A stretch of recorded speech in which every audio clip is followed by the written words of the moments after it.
ஹல்லேலூயா. இதை பார்க்கும் பொழுது கர்த்தருக்குள் மிகுந்த சந்தோஷம். ரொம்ப அழகாகவும் ஆசீர்வாதமாக இருக்கிறது. எப்பொழுதுமே துக்கங்கள் நிறைவாகி இருக்கிற உலகம்தான். அதில் கொஞ்சம் கொஞ்சம் சந்தோஷமாக இருங்க. நேரம் கிடைக்கும் போதெல்லாம் கொஞ்சம் சிரிங்க. உங்கள் பசங்களை பார்த்து, உங்கள் கணவனை பார்த்து கொஞ்சம் சிரிங்க. கணவன் மனைவியை பார்த்து என்ன பண்ணுங்க, சிரிங்க. நீ ரொம்ப அழகாக இருக்கிறேன்னு சொல்லுங்க. உனக்கு அந்த வாரம் ஃபுல்லாக நல்ல சாப்பாடு கிடைக்கும். அந்த வாரம் நீங்கள் ரொம்ப ஆசீர்வாதமாக இருப்பீர்கள். காலையில் நினச்சி நீ ரொம்ப அழகாக இருக்கிற, இன்றைக்கி என்னன்னு தெரியலன்னு சொல்ல, அன்றைக்கி போய் உங்களுக்கு கறி சோறாக தான் இருக்கும்.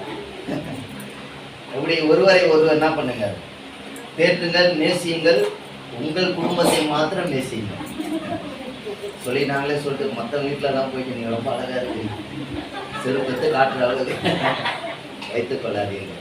ஹல்லேலூயா. இந்த சந்தோஷம் தான் கர்த்தருடைய சமூகத்தில் இப்படி சிரிக்க வைக்கிறதுக்கு ஒரு சில வார்த்தைகள் தேவைப்படுறதில்ல. உங்களுக்கு எனக்கு அன்பான தேவ பிள்ளைகளே, இந்த நாளிலே நாம் தியானிக்க இருக்கிற ஒரு வசனம் நல்ல சமாரியன் குறித்து நாம் தியானிக்க இருக்கிறோம். எத்தனை பேருக்கு தெரியும் நல்ல சமாரியன்? தெரிஞ்சவங்க மாத்திர கைகளை உயர்த்துவோமா? நல்ல சமாரியன் வேதத்தில் ரொம்ப ஸ்பெசிஃபிக்காக கொடுக்கப்பட்டிருக்கிற ஒரு ஊமைகளில் நல்ல சமாரியன் ஒரு ஊமை ரொம்ப அழகாகவும் நேர்த்தியாகவும் ஒழுங்காகவும் இருக்கும். ஸோ அதை நாம் தியானிக்க போகிறோம். நல்ல கவனிங்கள், காதுகளை விரிவாய் திறந்து தேவ வசனத்தை நீங்கள் கவனமாய் கவனித்து வேதத்தை நாம் தியானிப்போம். எடுத்து வசனம் லூக்கா எழுதின புஸ்தகம் 10ஆம் அதிகாரம் 25ஆம் வசனத்திலிருந்து 1 by 1 வாசிக்க. அப்பொழுது நியாயசாஸ்திரி ஒருவன் எழுந்திருந்து அவரை சோதிக்கும்படி, போதகரே, நித்திய ஜீவனை சுதந்தரித்துக் கொள்ளும்படிக்கு நான் என்ன செய்ய வேண்டும் என்று என்ன பண்ணான் கேட்டான். என்ன கேட்டான்? யார் கேட்டா? நியாயசாஸ்திரி. நியாயசாஸ்திரிகள்னா யாரு? வேதத்தை ஆராய்ச்சி செய்கிறவர்கள், வேதத்தை ஆராய்கிறவர்கள் என்ற அர்த்தம். நியாய பிரமாணத்தை ஆராய்கிறவர்கள் ஞான சாஸ்திரிகள். அவர் வேதத்தை பற்றி ஆராய்வார்கள், உலகத்தை பற்றி ஆராய்வார்கள், வானத்தை குறித்து ஆராய்வார்கள். வேதம் என்ன சொல்லப்பட்டு இருக்கிறது, என்ன நடக்க போகிறது என்பதை ஆராய்ச்சி செய்து அதை வெளிப்படுத்துகிறவர்கள் நியாய சாஸ்திரிகள் என்று பெயர். இந்த நியாய சாஸ்திரிகள் தேவனிடத்துல பரீட்சை பார்க்கிறார்கள். அதாவது அவர் வாயிலிருந்து ஏதாவது ஒன்றை என்ன பண்ணணும், புடுங்கணும். அவர் வாயிலிருந்து ஏதாவது ஒன்று தவறுதலாக வர வைக்க வேண்டும் என்று அநேக பேர் தந்திரமாய் தேவனிடத்துல கேள்வி கேட்கும் போதெல்லாம் ஒரு சில இடத்துல தேவன் மறைந்து போனார் என்று எழுதியிருக்கும், ஒரு சில இடத்துல கர்த்தர் மௌனம் காத்தார் என்று எழுதியிருக்கும், ஒரு சில இடத்துல கர்த்தர் பேசினார் என்று எழுதியிருக்கும். இங்க வேதம் என்ன சொல்லுகிறது? அப்பொழுது நியாயசாஸ்திரிகளில் ஒருவன் எழுந்திருந்து, அப்ப எழுந்திருந்துன்னா அங்க ஒரு மீட்டிங் நடந்துட்டு இருக்கு, அந்த கர்த்தர் பிரசங்கம் பண்ணிட்டு இருக்கிறாரு. பிரசங்கம் பண்ணிட்டு இருக்கும் பொழுது தேவனை சோதிக்க வேண்டும் என்பதற்காக ஒருவன் எழுந்திருந்து ஒரு கேள்வி என்ன பண்ணுகிறான், கேட்கிறான். எல்லா கேள்விகளுக்கும் பதில் இந்த உலகத்துல இல்ல, தெரியுமா? எல்லா கேள்விக்கும் பதில் இந்த உலகத்துல இல்ல. ஒரு சில கேள்விக்கு மாத்திரம்தான் பதில் உண்டு இந்த உலகத்துல. அப்ப இங்க வேதம் சொல்லுகிறது, அவன் வேண்டும் என்றே எழுந்திருந்து ஒரு கேள்வியை எழுப்புகிறான். என்ன எழுப்புகிறான் வாசிங்க. அதற்கு அவர் நியாய பிரமாணத்தில் என்ன எழுதியிருக்கிறது, நியாய பிரமாணத்தில் என்ன அவன் என்ன கேள்வி கேட்டான்? முதல்ல நித்திய ஜீவன் அடையணும்னா நாங்க என்ன செய்யணும்னு கேட்கலாம். இந்த கேள்வி சரியான கேள்வி தானே? உங்களை குறித்து கேட்கிறேன். நித்திய ஜீவன் அடையணும்னா நீங்க என்ன செய்ய வேண்டும்? என்ன செய்தால் நித்திய ஜீவன் என்ற ஒரு காரியத்தை பெற முடியும்? ஒன்று, ஒழுக்கமான ஒரு வாழ்க்கையை வாழ வேண்டும். இரண்டாவது, சமுதாயத்துக்கு உபயோகப்படுகிற ஒரு வாழ்க்கையை வாழ வேண்டும். மூணாவது, பரிசுத்தம் உள்ள ஒரு வாழ்க்கையை வாழ வேண்டும். நாலாவது, தேவனுக்கு ஏற்ற ஒரு வாழ்க்கையை வாழ வேண்டும். இப்படி உங்கள் வாழ்க்கையை நீங்கள் வாழ்ந்தால் மாத்திரம்தான் நீங்கள் பரலோகத்தை சுதந்திரிக்கணும். அதுதான் நித்திய ஜீவன். நித்திய ஜீவன் என்பது மரணம் இல்லாத ஒரு வாழ்க்கை தான் நித்திய ஜீவன். நம்ம சரீரத்துல மரணத்தை சந்திப்போம், ஆனால் ஆவியில நித்திய ஜீவனை என்ன பண்ணுவோம்? அடைவோம். எல்லாரும் ஒரு நாள் மரணத்தை சந்தித்து தான் ஆக வேண்டும். மனிதா, நீ மண்ணா இருக்கிறாய், மண்ணுக்கு தான் திரும்புவோம். எந்த ஒரு மனிதனும் 300-400 வருடங்கள் வாழப் போவது கிடையாது. கர்த்தர் நியமிக்கப்பட்ட ஓட்டம் வரைக்கும் தான் ஒரு மனுஷன் என்ன பண்ண முடியும்? ஓட முடியும், வாழ முடியும், ஜீவிக்க முடியும். அந்த ஓட்டம் முடியும் பொழுது எல்லாருமே ஒரு நாள் எங்க தான் போக போகிறோம்? மண்ணுக்கு தான் போக போகிறோம். ஆனால் மண்ணுக்கு போகிறவன் நித்திய ஜீவனை அடைவதற்கு என்ன செய்ய வேண்டும் என்று ஆண்டவராகிய இயேசு கிறிஸ்துவிட்ட ஒரு கேள்வியை கேட்கிறான். இன்னைக்கு நீங்க சபையாராய் கூடி வந்திருக்கிறது நோக்கம் என்ன? இமைக்குரிய வாழ்க்கைக்கு மாத்திரம் அல்ல. இப்போ உண்டோம், இன்றைக்கு சாப்பிட்டோம், நாளைக்கு ஜீவித்தோம் என்ற வாழ்க்கைக்காக அல்ல. நான் நித்திய ஜீவன் அடைவதற்காக. தேவனுடைய வருகை சீக்கிரமானால், தேவனுடைய வருகை சமீபமானால், நான் தேவனுக்கு முன்பாக எதிர்கொண்டு போவானா போக மாட்டாரா என்று காரியங்களுக்காக நாம் இன்றைக்கு சபையில் அமர்ந்தோம். எத்தனை உலகத்துக்கு, உலக மக்களுக்கு தெரியாத ஒரு ரகசியத்தை கர்த்தர் வெளிப்பாடிலே நம்மளுக்கு கொடுத்து அதை வெளிப்படுத்தும்படியாக செய்து, அந்த வெளிப்பாடை தேவன் எதற்காக முன்குறித்தார், எதற்காக, யாருக்காக அந்த வெளிப்பாடை எழுதினார் என்ற எல்லா காரியத்தையும் சபையில போதிக்க வைத்து நம் ஆவிக்குரிய வாழ்க்கைக்கும் வருங்காலத்துக்கும் நாம் தயாராக காத்து கொண்டு இருக்கிறோமானால் நித்திய ஜீவன் அடைவதற்காக மட்டும்தான். எத்தனை பேர் விசுவாசிக்கிறோம்? அல்லேலூயா சொல்லுவோமா? அல்லேலூயா. நித்திய ஜீவன் என்பது மறுமைக்குரிய ஒரு வாழ்க்கை, மறுமைக்குரிய ஒரு நாள். அப்ப அதுக்காக என்ன செய்ய வேண்டும் என்ற ஒரு நியாயசாஸ்திரி ஒரு கேள்வியை கேட்கும் பொழுது அதற்கு அவர், நான் கர்த்தர் என்ன சொல்றார் வாசிங்க 26. அதற்கு அவர் நியாயப்பிரமாணத்தில் என்ன எழுதியிருக்கிறது? நியாயப்பிரமாணத்துல என்ன எழுதி இருக்கிறது? அவன் ஆல்ரெடி யாரு? நியாயசாஸ்திரி. நியாயப்பிரமாணத்தை நன்றாக தெரிந்தவனை எந்த கேள்விக்கு ஒருவனை கேட்க வேண்டுமோ அந்த கேள்வியை சரியா தேவன் என்ன பண்ணாரு? தேவனுடைய ஞானத்தை பாருங்க. ஒருவன் எதிலிருந்து வருகிறானோ அதை குறித்து அவன் என்ன பண்றாரு? கேள்வி கேட்கிறார். அந்த கேள்விக்கு அவன் பதிலும் சொல்லுகிறான். வாசிங்க. அவன் அதற்கு பிரதியுத்தரமாக உன் தேவனாகிய கர்த்தரிடத்துல உன் முழு இருதயத்தோடும், உன் முழு ஆத்மாவோடும், உன் முழு பலத்தோடும், உன் முழு சிந்தையோடும் அன்பு கூர்ந்து உன்னிடத்தில் அன்பு கூறுகிறது போல பிறரிடத்திலும் அன்பு கூர்வாயாக என்று எழுதி இருக்கிறது என்றார். எழுதி இருக்கிறது. அவன் அப்பனா என்ன அர்த்தம்? அவன் வேதத்தை படித்தவன், தெரிந்தவன் என்ற அர்த்தம். எனக்கு அன்பான தேவ பிள்ளைங்க, 4 முழு அப்படின்ற வார்த்தை வரும். முழு இருதயத்தோடு, முழு ஆத்மாவோடு, முழு சரீரத்தோடு, முழு பலத்தோடு. என் தேவனை எப்படி அன்பு கூறணும்னு வேதம் சொல்லுகிறதுனா, முழுசா என்ன பண்ண? ஒருவரை நேசிச்சா எப்படி நேசிங்க? முழுசா நேசி. அதுதான் ஒரு நிறைவான அன்பா இருக்கும். தேவைக்கேற்றது போல நேசிக்க கூடாது. எனக்கு இவங்க மூலியமா ஒரு தேவை வருது, அப்போ ஒரு நேசம் ஒன்று வரும் புதுசா. அந்த நேசம் அல்ல, அது மாய்மாலமான போலியான ஒரு நேசம். நீங்கள் யாரையாவது சரி, மனிதரையும் சரி, என் தேவனையும் சரி, முழுமையா என்ன பண்ணுங்க? நேசிங்க. முழு அன்பு ஒரு இடத்துல காட்டும் பொழுது அவன் அந்த அன்பை என்ன பண்ணிக்குவான்? புரிந்து கொள்வான். அந்த அன்பை உதாசனப்படுத்த மாட்டாங்க. இன்னைக்கு அன்புல நிறைய அன்பு இருக்கு. மாய்மாலமான அன்பு இருக்கு, தேவைக்கேற்ற ஒரு அன்பு இருக்கு, கிடைக்கும் போது சிரிச்சு பேசுற அன்பு ஒன்று உண்டு. எனக்கு மனைவிட்ட ஏதாவது ஒண்ணு எதிர்பார்க்கும் பொழுது அந்த நிமிஷத்துல வர ஒரு அன்பு, அந்த செகண்ட் வருகிற ஒரு ஆறுதலான வார்த்தை, அதுக்கப்புறம் எரிந்து விழுகிற குணம். இது முழுமையான அன்பு கிடையாது. முழுமையான அன்பு என்பது தவறு செய்யும் பொழுதும் அவர்களை நேசிக்கிறது. எது? தவறு செய்யும் பொழுதும் அவனை நேசிக்கிறது தான் முழுமையான அன்பு. அன்பில் அநேக மாற்றங்கள் உண்டு இந்த உலகத்துல. நம்மளும் அநேக பேர் அன்பு செலுத்துகிறோம் தான். ஆனால் எல்லா அன்புமே முழுமையான அன்பா என்ன பண்ணுகிறது கிடையாது, இருக்கிறது கிடையாது. நேரத்துக்கு தகுந்தாற் போல அன்பும் என்ன பண்ணுகிறது? இப்ப மாறுகிறது. பாக்கெட் ஃபுல்லா பணம் இருந்தா ஒரு அன்பு என்ன வருது? ஸ்பெஷலா வரும். பணம் இல்லை அப்படின்னா அந்த அன்பு என்ன பண்ண? இந்த உலகத்துல நீங்க அன்பு கூட எப்படி வருதுன்னா, பணத்தை வைத்து தான் அன்பு கூட என்ன பண்ணுது வருது. அது எத்தனை பேர் நம்புறாங்க? எத்தனை பேர் நம்புறோம்? உண்மை அது, உண்மை. பணம் இருந்தாதான் அன்பும் கூட என்ன பண்ணுது, நம்மளை நேசிக்க வருது.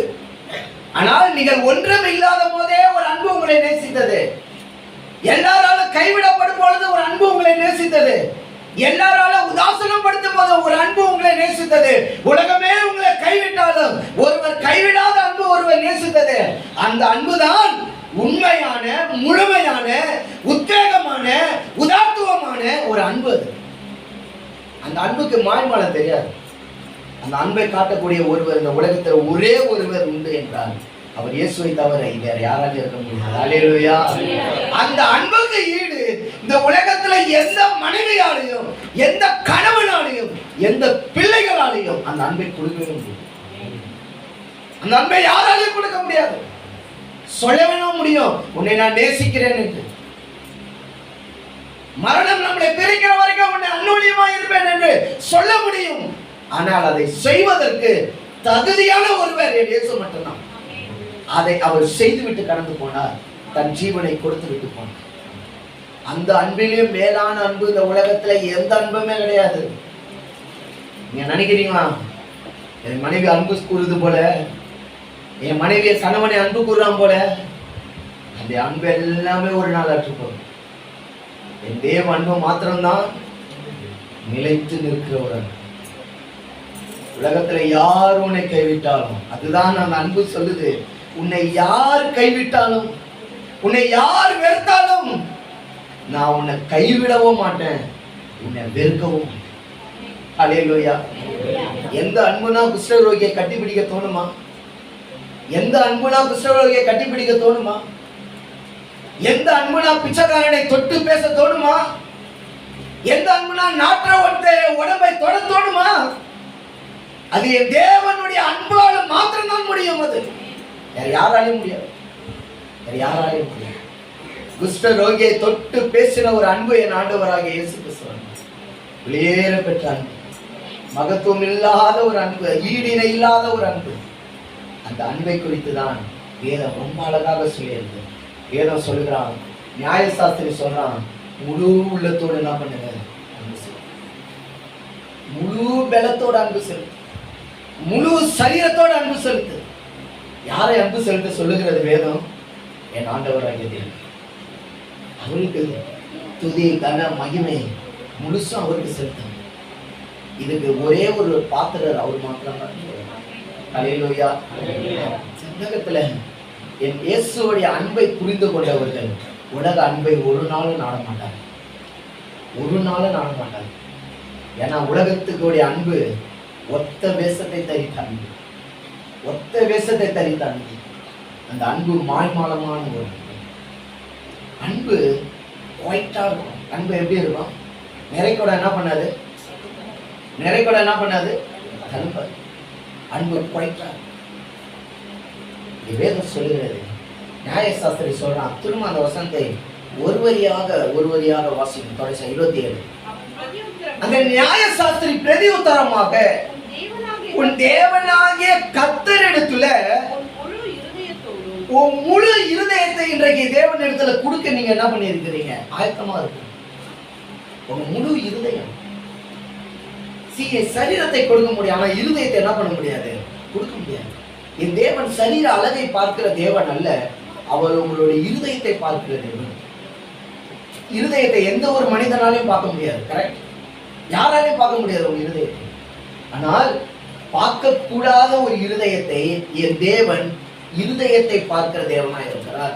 வேதம் சொல்லுகிறது, அவர் முழு இருதயத்தோடும் முழு ஆத்மாவோடும் உன் முழு பலத்தோடும் உன் முழு சரீரத்தோடும் நீங்க என்ன பண்ணுங்க? அன்பு கொள்ளுங்க.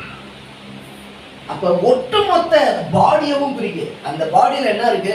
இருதயம் இருக்கு. அந்த பாடியில என்ன இருக்கு? ஆத்மா இருக்கு. அந்த பாடியில என்ன இருக்கு? சரீரம் இருக்கு. இந்த ஒட்டுமொத்த சரீரத்தையும் யார் மேல அன்பு கூறுங்கள்? என் தேவனிடத்தில் அன்பு கூறுங்கள். தேவனிடத்தில் அன்பு கூறுங்கள். இந்த உலகம் ஒருவர் சொன்னார், எனக்கு அன்பு தேவ பிள்ளைங்க. ஒரு சொன்னார், இந்த உலகத்துல என்னை நேசிக்க ஒருவரும் இல்லை, உலகத்துல என்னை நேசிக்க ஒருவர். அன்பு தேவ பிள்ளைகளே, அப்ப அந்த மனிதர் சொன்னார், ஐயா அந்த உலகத்துல நேசிக்க உங்களை நேசிக்க ஒருவர் யாரையா? அவர் ஆண்டவராக இயேசு. அவர் என்னை நேசிப்பாரா? உண்மையா நேசிப்பாரா? ஏன் எனக்கு கேட்குறீங்க? அப்ப அந்த தகவல் சொன்னேன், ஐயா எனக்கு 3 பிள்ளைகள், எனக்கு மனைவி, 3 பிள்ளைகள். நாங்கள் சந்தோஷமாய் வாழ்ந்து கொண்டிருந்தோம். 3 பிள்ளைகளை கஷ்டப்பட்டு படிக்க வைத்தேன். 3 பிள்ளைகளை நான் கல்யாணம் பண்ணி வச்சேன். ஆனால் என்னை யாருமே என்ன பண்ணலை, இதை பார்க்கல. எல்லாரும் என் வீட்டு விட்டு அனுப்பினார். நான் பெரிய கோடீஸ்வரன், அவ்வளோ சம்பாதிச்சேன். என் மனைவி இறந்ததுக்கு அப்புறம் என்னை பார்க்க இந்த உலகத்துல யாருமே தயார். 3 பிள்ளையும் என்னை பார்க்கல. அவ்வளோ காரு பங்களா வசதியோட வாழ்ந்து டைனிங் டேபிள்ல சாப்பிட்டவன் எனக்கு சாப்பிட்டு 3 நாள் ஆகுது. இந்த உலகத்துல என்னை அன்பு காட்ட யாருமே. அன்பு தேவ பிள்ளை, இந்த உலகத்துல பணம் இருந்தும் கூட அன்பு காட்ட இந்த உலகத்துல ஆள் இல்லை. பணம் இருந்தும் கூட இந்த உலகத்துல அன்பு காட்ட ஆள் இல்லை. எப்ப சொல்றல, பணம் இருந்தா அன்பு கூட வரணும். பணம் இருந்தும் கூட அன்பு என்ன பண்ண மாட்டேது, வந்து தொலைய மாட்டேது. பெற்ற பிள்ளைகள் தன் பிள்ளை தகப்பனாரை பார்க்கிறதற்கு கடினமாய் எண்ணுகிறார். அவர் சொன்னார், நான் எவ்வளவு பெரிய ஆள் தெரியுமா, எவ்வளவு வசதி படைத்தவன் தெரியுமா, ஆனா இன்றைக்கு எதுவுமே இல்லாம நான் நடு தெருவில் விற்கப்படுவேன். எனக்கு அன்பு காட்ட யாருமே இல்லையா? அவர் சொன்னார், ஐயா உங்களை அன்பு காட்ட தேவன் ஒருவர் உண்டு. அவர் உங்களை அன்பு காட்டுறதுனாலதான் இன்றைக்கு உங்களை நான் என்ன பண்றேன், சந்திச்சிருக்கேன். நீங்க கவலைப்படாதீங்க சொல்லிட்டு அவரை கூட்டிட்டு போய் முதியோர் இல்லத்துல சேர்த்து திரும்ப வந்து அவர் சொன்னார், என்னால இந்த உதவியை என்னால் மாத்திரம்தான் செய்ய முடியும். இந்த இடத்துல உங்களுக்கு முழு அன்பு கிடைக்கும். நீங்க மிஸ் பண்ண எல்லாத்தையும் இந்த இடம் உங்களுக்கு இருக்கு. இந்த மரணி உங்களை சந்திக்கிற வரைக்கும் இதே இடத்துல இருக்கேன். நான் திரும்ப அடிக்கடி உங்களை வந்து பார்த்துட்டு போறேன்னு சொல்லிட்டு கடந்துட்டேன். என் அன்பு தேவ பிள்ளை, இந்த உலகம் இயக்குகிற ஒரே ஒரு விஷயம் எதுக்கு தெரியுமா? அன்புக்காக. அந்த அன்புக்காக தான் இந்த உலகம் நேசி, அன்புக்காக தான் இந்த உலகம் இயக்கு. இந்த உலகத்துல ஒரு நாள் இல்லை ஒரு நாள் மற்றவருடைய அன்பு காட்டுவதில் ஒரு நாளும் குறைவுபடாது. அவங்களை நேசிக்க பழகிக்கொள்ள, நேசிக்க பழகிக்கொள்ள. வேதம் சொல்லுகிறது, முழு இருதயம், முழு பலன். தேவன் யாரை அன்பு காட்ட சொல்லுகிறது? யாரை அன்பு காமித்தால் தேவனையே அன்பு காட்டுகிறது என்ற அர்த்தம். உங்களில் வறியவனுக்கு நீங்கள் எதை செய்தாலும், எந்த அன்பை கொடுத்தாலும், நீங்கள் எதை கொடுத்தாலும் அதை நேரடியாக யாருக்கு கொடுக்கிறீர்கள்? என் தேவனுக்கு கொடுக்கிறீர்கள். இப்ப எந்த அன்பை மீன் பண்ணுது? யாரை மீன் பண்ணுது? நான் தேவனுக்காக அன்பு காட்டுவேன், மனிதன் அன்பு காட்ட மாட்டேன் என்று சொல்லுகிற இருதயம் அல்ல. அந்த இருதயத்தை கத்த நேசிக்கிற இருதயமும் அல்ல. நீங்கள் பூமியில் மனிதரை அன்பு காட்டுகிறது எல்லாமே பரலோகத்தில் நீங்க சேர்த்து வைத்திருக்கிற பொக்கிஷம். உங்களால் முடிந்த அளவு, உங்களால் இயன்ற அளவு மற்றவர்களுக்கு கொடுங்கள், அன்பு செலுத்துங்கள். வேதமும் அதான் போதிக்குது, பைபிளும் அதான் போதிக்குது, இயேசுவும் அதான் சொல்லுகிறார், எல்லாரும் அதான் சொல்லுகிறார். அன்பு சகலத்தையும் தாங்கும், சகலத்தையும் சகிக்கும், அதை நிதானிக்கும். அன்பு எல்லாமே செய்யும். அன்பு இருக்கிற இடத்துல என் தேவன் இருப்பார் என்பது 100% உண்மை. அன்பு இருக்கிற இருதயத்துல என் தேவன் வாசம் பண்ணுவார் என்பது 100% உண்மை. எரிந்து எரிந்து விழுகிற குணம் அது பிசாசின் குணம். அது பிசாசின் குணம். தேவையில்லாத படுகிற கோபங்கள் அது பிசாசின் குணம். அது திட்டி தீர்ப்பது அது பிசாசின் குணம். அது ஆனால் அன்பு சகலத்தையும் நேசிக்கும், சகலத்தையும் நேசிக்கும். நீங்கள் உங்களை படைத்த தேவனுக்கு முழு இருதயத்தை கொடுங்க, முழு இருதயம், முழு பலன். எத்தனை பேர் அவருக்கு கொடுக்கிறீங்களோ கர்த்தர் உங்களை பலவானாக மாற்றுவார். இந்த உலகத்தில் உங்களை பலப்படுத்துவார், உங்களுக்கு கிருபை செய்வார். எப்படிப்பட்ட ஒரு அன்பை இன்றைக்கு தியானிக்க போகிறேன். நான் தொடர்ந்து வாசிங்க. அவர் அவனை நோக்கி, நீ நிதானமாய் சொன்னாய், அப்படியே செய், அப்பொழுது என்ன பண்ணுவாய், பிழைப்பாய் என்றார். அவன் தன்னை நீதிமான் என்று காண்பிக்க மனதாய் இயேசுவை நோக்கி, எனக்கு பிறன் யார் என்று கேட்கிறான். பிறன்னா என்ன அர்த்தம்? பிறன்னா என்ன அர்த்தம்? நான் யாரை நேசிக்கணும்னு கேட்கிறான். நீங்க பிறரை நேசிங்க, முழு இருதயத்தோட, முழு அன்போடு, முழு அன்பு பாசத்தோட நீங்க மற்றவன் இடத்துல அன்பு கூறுங்கன்னு சொல்றீங்களே, அந்த மற்றவன் யாருன்னு கேட்கிறான். அதான் பிறன். மற்றவன் யாரு? நான் யார் அன்பு செலுத்தணும்? என் குடும்பத்தையா, என்னுடைய மனைவியையா, என் பிள்ளையா, என் உறவையா, என் சொந்தத்தையா, நான் யாரை அன்புக்கு செலுத்த வேண்டும்? வேதம் சொல்லுகிறது, நீ பிறனை அன்பு செலுத்தியா? இதெல்லாம் நீ அன்பு செலுத்த பழகப்பட்டவன். நீ உன் மனைவிக்கு நீ அன்பு காட்டிதான் ஆகணும், உன் பிள்ளைகளுக்கு நீ அன்பு காட்டிதான் ஆகணும். இது கட்டாயம். இந்த கட்டாயம் அன்பு வேறு, இந்த கட்டாயம் அன்பு வேறு. ஐயா, நீ உன் மனைவிட்ட அன்பு காட்டியே ஆகணும். காட்டலன்னா உனக்கு சோறு கிடைக்காது, காட்டலன்னா உனக்கு சௌரியம் இருக்காது.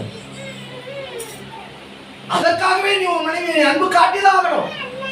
மனைவி கணவன் அன்பு காட்டிதான் ஆவா. ஏன்னா அவங்க கிட்ட ஏதோ ஒன்று எதிர்பார்க்கணும், வாங்கணும், பணம் கொடுப்பான். இப்ப இதற்காகவே போலியான ஒரு அன்பையும் நீ காட்டிதான் ஆகணும். இது நீ செய்தான செயல் இது பண்ணிதான் ஆகணும், மறுக்க முடியாது. நீ உன் பிள்ளை அன்பு காட்டிதான் ஆகணும். ஏன்னா நீ பெற்ற பிள்ளை, வேற வழி கிடையாது. பிள்ளை உன் மேல அன்பு காட்டிதான் ஆகணும். ஏன்? நான் உன்கிட்ட ஏதாவது வாங்குவதற்கு. இது எல்லாமே அன்பா, இது அன்புதான். ஆனா இந்த அன்பை மீன் பண்ணல, பிறனுடைய அன்பு. வேதம் சொல்ல பிறனுடைய அன்பு. சரி, இந்த அன்பெல்லாம் நீ காட்டலன்னா குடும்பமே இன்றைக்கு இல்ல. குடும்பம் இன்னைக்கு இல்ல. அன்பு காட்டலன்னா குடும்பம் இன்னைக்கு இல்ல. நீ குடும்பமா இருக்கிறன்னா நீ அன்பு காட்டலன்னு அர்த்தம். நீ உன் மனைவி பிள்ளையோட பிரியாமல் இருக்கிறாயானால் நீ அன்பு காட்டுகிறாய், அன்பு காட்டுகிறாய். சரி, நீ பணம் கொடுக்கலாட்டினாலும் நீ அன்பா பேசினாலே உன் மனைவி உன் கூட தான் இருக்கான். உன்கிட்ட உன் மனைவி பணத்தை எதிர்பார்க்கிறவள் அல்ல. அதே மாதிரி மனைவிய கணவன்கிட்ட பணத்தை எதிர்பார்க்கிறவள் அல்ல. எதை எதிர்பார்க்குது? குடும்பம். அன்பை எதிர்பார்க்குது. குடும்பம் என்றால் அன்பால் கட்டமைக்கப்பட்ட ஒன்றாய் இருந்தால் அது யாராலையும் இடிக்க முடியாது. அது யாராலையும் இடிக்க முடியாது. ஒரு மலையோ பெருங்காற்றோ வெள்ளமோ எது வந்தாலும் அந்த அன்பால் கட்டமைக்கப்பட்ட குடும்பத்தை இடிக்க முடியாது. யாரும் உன் குடும்பத்தை பிரிக்கவும் முடியாது. ஏன்னா என் குடும்பத்தை பணத்தால் அல்ல, என் குடும்பத்தை நான் அன்பால் என்ன பண்ணியிருக்கேன்? கட்டியிருக்கேன், அன்பால் கட்டியிருக்கேன். உங்க வாயிலிருந்து வருகிற ஒரு சில வார்த்தையே உங்களுடைய கட்டுமானத்தை நீங்களே உடைக்கிறதுக்கு சமம், நீங்களே உடைக்கிறதுக்கு சமம். அன்பால கட்டப்பட்டு இருக்குமே, ஆனால் அதுல எத்தனை கோல் போட்டாலும் அந்த கோல் போஸ்டர்ல போவே போவாங்க. ஏன்னா நான் என் பணத்தினாலோ அல்ல, நான் என் குடும்பத்தை அன்பால் கட்டி. வருமானம் இல்லை என்றாலும் அன்பு இருக்குமே, ஆனால் அன்பு சகலத்தையும் தான். எந்த இடத்துல சண்டை வரும்? அன்பு எந்த வீட்டுல குறையுதோ அந்த வீட்டுல தான் சண்டை வரும். பணத்தினால ஒரு நாள் சண்டை வராதுங்க, என்னால முழுசா சொல்ல முடியும். பணத்தினால் ஒரு குடும்பத்துல சண்டை வராது, அன்பு குறையும் போதுதான் ஒரு குடும்பத்துல சண்டை வரும். அந்த அன்பை எப்படி பெற்றுக்கொள்ளணும்? இந்த உலகம் முழுசா காட்டுகிற அன்பு, இந்த உலகத்துல பார்க்கிற அன்பு இது வேறு. அன்பு என்பது என் தேவன் உங்களுக்கு கொடுக்கிற ஆவியின் கனிகள்ல ஒன்று. இது உலகத்துக்கு கிடைக்காது, இது உலகத்துல கிடைக்காது. இது தேவன் நம்மளுக்கு கொடுக்கிற கனி அன்பு. இந்த அன்பு தேவனிடத்திலிருந்து வரணும். அப்பதான் அது முழு இருதயம், முழு ஆத்மா, முழு சரீரத்தோட அது முழுசா இருக்கும் அந்த அன்பு. இன்னைக்கு கண்ணு தெரியாதவன் கூட பாவம் செய்யறான், தெரியுமா? நம்ம நினைக்கிற கண்ணு தெரியாதவன் எப்படிங்க பாவம் செய்வான்? கண்ணு தெரியாதவனே பாவம் செய்யறான் அந்த உலகத்துல. ஒரு கணவன் மனைவி 2 பேரும் பார்வை இல்லாதவர்கள், அவர்களுக்கு 2 பிள்ளைகள் இருக்கு. ஒரு குறிப்பிட்ட வருஷத்துக்கு அப்புறம் அந்த அம்மா பாஸ்டர்ட்ட சொல்லுது, ஐயா என் கணவன் 2வது மனைவியை வைத்துக் கொள்கிறார். ஆனா அவருக்கு என்ன தெரியாது? கண்ணு தெரியாது.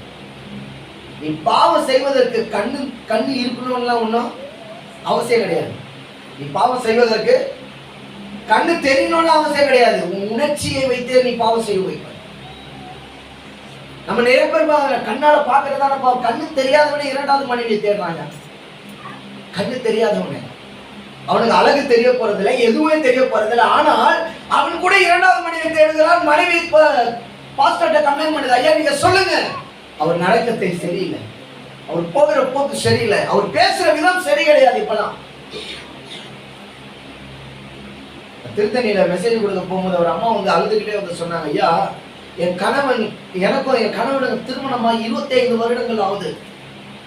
24 வயதுல ஒரு பெண் பிள்ளை இருக்கு, 2 பெண் பிள்ளை இருக்கு.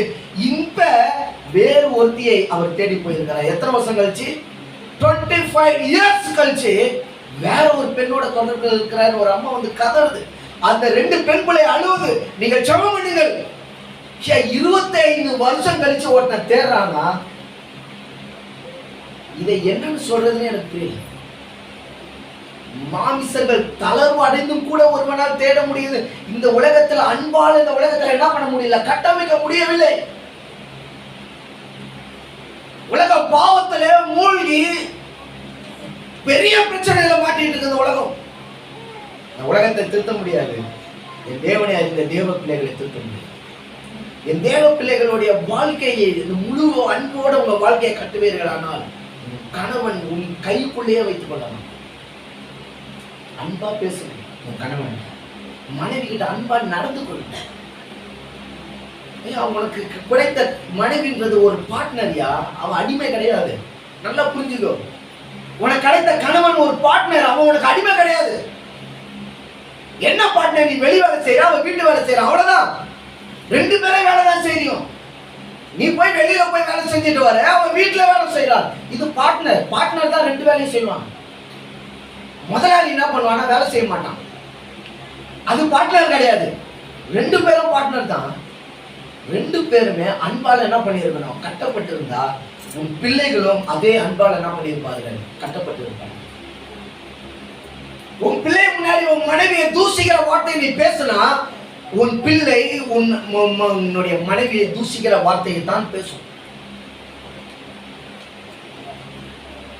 நீ உன் பிள்ளை முன்னாடி சண்டை போட்டாலும், தூஷணமான வார்த்தைகள் பேசினாலும், அது உன் பிள்ளை கவனித்து அது அவன் மனைவிட்ட பேசுவான்.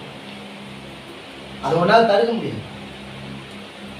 வேதம் சொல்லுகிறது, யோக்கியமானதையே என்ன பண்ணுங்கள், செய்யுங்கள், நாடுங்கள்.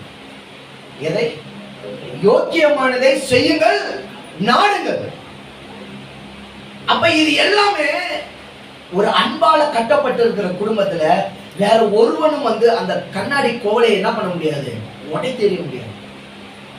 அழகா பெலிக்ஸ் ஒண்ணு சொல்லுவான் அடிக்கடி, ஒரு கண்ணாடி பாத்திரம் உங்களுக்குள்ள, ஒரு கண்ணாடி பாத்திரத்துல ஒண்ணு இருக்கு. ஒண்ணு வெளியில இருந்தா உடைக்க முடியும், 2வது உள்ள இருக்கிற நீங்க அதை என்ன பண்ண முடியும், உடைக்க முடியும். வெளியில இருந்து உடைக்காம நீ தான் பாத்துக்கணும், உள்ள இருந்து உடைக்காம நீ தான் என்ன பண்ணிக்கணும், பாத்துக்கணும். அது உன் கையில கொடுத்த கோல்டு, அது உன் கையில கொடுத்த முழு பொறுப்பு. இந்த ஒரு கண்ணாடி, ஒரு குடும்பம் என்றது ஒரு கண்ணாடி, அதை நீயும் உடைச்சிடக்கூடாது, நீயும் தகர்த்தெரிச்சிடக்கூடாது.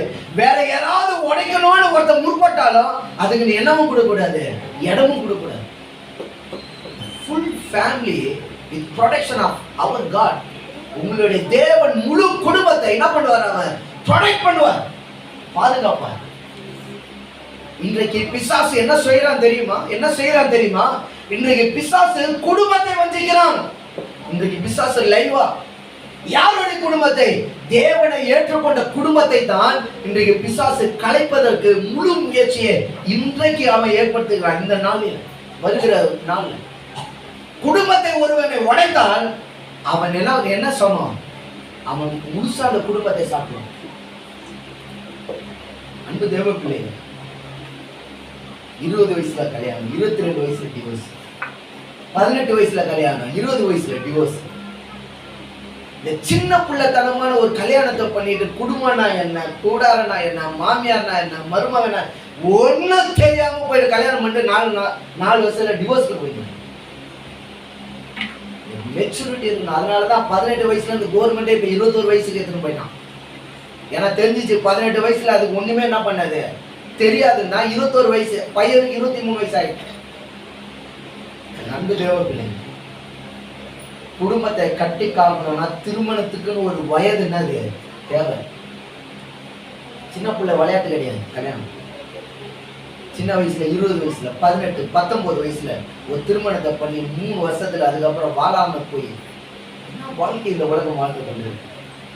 என் அன்பு தேவ பிள்ளையே, உங்க தேவ அன்புலையும் உங்க குடும்ப ஐக்கியத்திலையும் கட்டி காத்து வைங்க உங்க பிள்ளைகள். அது ஒரு நாளும் உடைக்காது. ஒரு நாளும் என்னால் தைரியமா சொல்ல முடியும். உலகம் எப்படியோ சபை பிள்ளைகள் கடைசி வரைக்கும் அவர்களால எந்த கண்ணியும் வராது ஆசீர்வாதம். என் சபை பையனை திருமணம் பண்ணாலும் பொண்ணை திருமணம் அதன் மூலியமாக அந்த குடும்ப ஆசீர்வாதமாக இருக்கும். ஏன்னா இவர்கள் ஆவிக்குரிய சத்தியத்தை பிறந்ததிலிருந்தே கேட்டுக்கொண்டிருக்கிறார்கள். எதை எப்படி செய்ய வேண்டும் என்பதை அவர்களுக்கு ரொம்ப நல்லாவே தெரியும். திருமணம் கூட ஆவிக்குரியவன் ஆவிக்குரியவையத்தான் திருமணம் பண்ணணும். மற்றவங்களை திருமணம் பண்ணக்கூடாது. அது குடும்பத்துக்கு ஒத்தே வராது. ஆவிக்குரியவன் ஆவிக்குரியவன் தான் சம்மதம் கலக்கணும். அவன் புறவினத்தாரோடு சம்மதம் கலந்தா பிரச்சனை அவங்களுக்கு அல்ல, இவனுக்கு. தேவன் நியமிக்கப்பட்ட நேரமும் நாளும் வர வரைக்கும் அவருடைய பலத்த கருத்துக்கள்னா அடைங்க. அவர் காரியத்தை வாக்கியம் செய்வார். எனக்கு என்ன தேவை என்பதை முழுசா தெரிஞ்சவர் யாரு? அவர் தொடர்ச்சியா வாசி. இயேசு பிரதியுத்தரமாக, ஒரு மனுஷன் எருசலேமில் இருந்து கர்த்தர் அழகா ஒரு ஓமையை சொல்றார். ஓமை என்பது என்னது? ஓமைனா என்னது? கதை. ஓமைனா என்ன? கதை. அநேகருக்கு கதைன்னா ரொம்ப என்ன பண்ணுவாங்க? இஷ்டம். கதைனா ஏன்னா கதை சொல்லிங்கன்னா அப்படியே சூப்பரா கேட்க அழகா கேட்கணும். மாற்றுமா சத்தியத்துக்குள்ள போனா தப்புன்னு கண்ண முடியும், நித்திரையில போயிடும். சத்தியத்துக்குள்ள போகாது எதுல போயிடும்? நித்திரைக்கு போயிடும். நண்பு தேவப்பிள்ளை, இங்க ஒரு ஓமையாய் கதையாய் அவர் ஒரு வார்த்தையை சொல்லுகிறார். ரொம்ப இம்பார்ட்டன்டான வார்த்தை, சீக்கிரமா தியானிப்போம். இயேசு அதற்கு யாருக்கு? நியாய சாஸ்திரிக்கு பிரதி உத்தரமாக, ஒரு மனுஷன் எருசலேமில் இருந்து எரிகோவுக்கு போகையில் கள்ளர் கையில் அகப்பட்டான். அவர்கள் அவன் வஸ்திரங்களை உரித்து கொண்டு அவனை காயப்படுத்தி குற்றுயிராக அவனை என்ன பண்ணி போட்டார்கள்? விட்டுட்டு போனாங்க. என்ன என்ன யாரு? ஒருவன் எங்கிருந்து புறப்படுறான்? எருசலேமில் இருந்து எரிகோவுக்கு பிரயாணமாய் புறப்படுகிறார். போகும்பொழுது அவன் எல்லா உடைமைகளையும் ஆடையும் ஆபரணங்களையும் அவனுக்கு தேவையான சகலத்தையும் எடுத்துட்டு எருசலேமில் இருந்து எரிகோவுக்கு அவன் என்ன பண்றான்? டிராவல் பண்ணி போறான். போற இடத்துல திருடனுக்கு வந்து என்ன பண்றான்? அவன் கிட்ட இருக்கிற எல்லா உடைமைகளை கைப்படுத்தி எல்லாத்தையும் எடுத்துட்டு அவனை சும்மா விட்டுட்டு போல அவனை என்ன பண்ணிட்டு போறாங்க?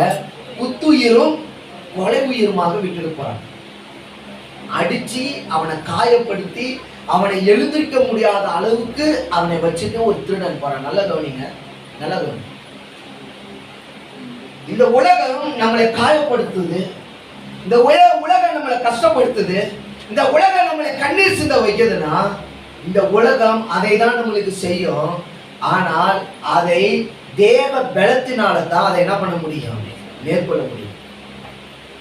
இந்த உலகத்துல கண்ணீரே இல்லாம எவனாலையும் வாழ முடியாது, கவலையே இல்லாம யாராலையும் வாழ முடியாது, கஷ்டமே இல்லாம யாராலையும் வாழ முடியாது.